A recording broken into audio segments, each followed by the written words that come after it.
Shoot around this morning, you talked to me about just finding ways to take advantage of key stats, some of their weaknesses. Just what stood out to you and kind of what was working so well for you guys? Play them next. I'd rather save it. I think it was just a great team effort from our group. Coach, preparation, they all did a heck of a job preparing us for this one. We're just going to stay locked in, try to be better in ways that we can, but I don't really want to magnify into that right now.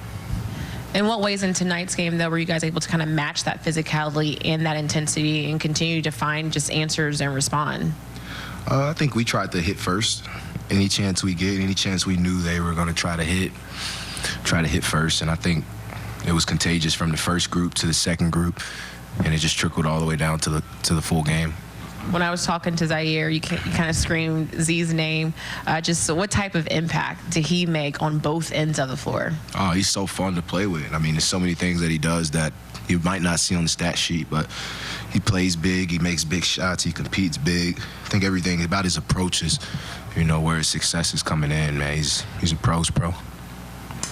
Elo, another balanced attack for you guys. I think back-to-back games now with 6 players in double digits. Just how does it feel to be out there when you're all spreading the wealth like that? I think just keeping that aggression and that confidence as a group, having no let off whenever coach subs, knowing that some guys are out, some guys aren't available. Keeping that next guy up mentality is really helping us. And you guys have held your opponent to under 100 in back-to-back games. What's been kind of key to the defensive effort? Like I said, everybody's out there playing as hard as they can. Shout out to the coaches for getting us in that mentality and creating that environment. On our practice days, we work hard. On our off days, we work hard. So on game days, we have no choice but to work hard. And, you guys have played the most road games in the league.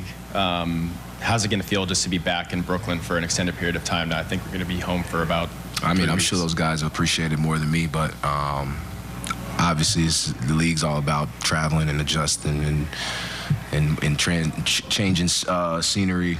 But for our group, like I said, we take advantage of time. If we have off time, if we have free time, we get better. We get better in those times. So just try to take advantage of it again. You talked about playing alongside Nick, but just how much fun is it to kind of see Dayron find his rhythm and also see him knock down a 3? Huge. I mean, we celebrate every time he shoots it, if it goes in or not. I think they're a great 1-2 punch. Some games it's more of a Dayron game. Some games it's more of a Nick game, but they both find a way to impact the game if it's not their night or whatnot. So flowers to those guys. Don't want to go too deep onto it because you do play the Rockets in your next game on Tuesday, but just what does a win like this, the weight of a win like this have, especially when it gets a tough opponent that's number 2 in the West, have on a locker room? I mean, I think winning in the league is not easy, so for us to get a win, no matter how it was, how we did it, we learned from it. We knew what it took to kind of compete and be locked in the whole game. So I think it's going to be even more magnified. It's kind of a playoff vibe for us going into this next one back at home, kind of like trying to protect home court almost. So I think we'll come back with that mentality for sure.